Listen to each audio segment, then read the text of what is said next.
Blog में आज मैं आसामीज से दे रहा हूँ क्योंकि मैं असम से बिलोंग करता हूँ, तो आप सभी को पता है मैं आसामीज से दादी के साथ बात कर रहा था। आप सभी को समझ नहीं आ रहा होगा, तो चलिए दादी ने कुछ बोल दिया है, थोड़ा समझ तो आना चाहिए।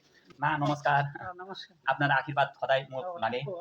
আৰু মা মই এটা দুটা কথা ক'বলৈ বিচাৰিছোঁ, আপোনাক কেনেকুৱা লাগি আছে, আমাৰ অসমখন সদায় এতিয়ালৈকে কান্দি আছে, এই এটা দুটা কথা কৈ দিব নেকি আপুনি? জুবিন দা এতিয়া মৰিছে, বেয়া লাগিছে, ধুনীয়াই বেয়া লাগছে। আমাৰ নিজৰ ল'ৰাৰ দৰে, মোৰ ল'ৰাৰ দৰে ইমান দুখ লাগছে। মোবাইল দিনৰ পৰা ইমান কান্দি কান্দি আছিলে একদম।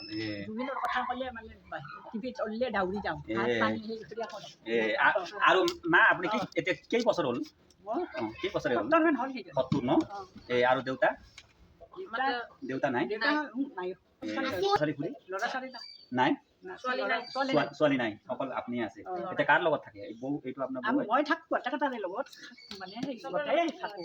কিবা সেই লাল চাহ বিস্কুট খাইছোঁ আৰু তাৰ পিছত অলপ মানে বিস্কুটেৰ চাহ খালোঁ, কৰা নাই। আপোনাৰ গাটো এতিয়া ভাল না? মানে যে অসুস্থ লাগে।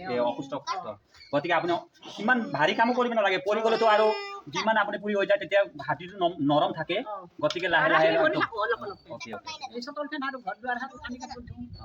আৰু এইখিনি যে পিছৰ ঘৰটো দেখা পাই আছো, ইমান ধুনীয়া লাগি আছে, চাওক কেমেৰা।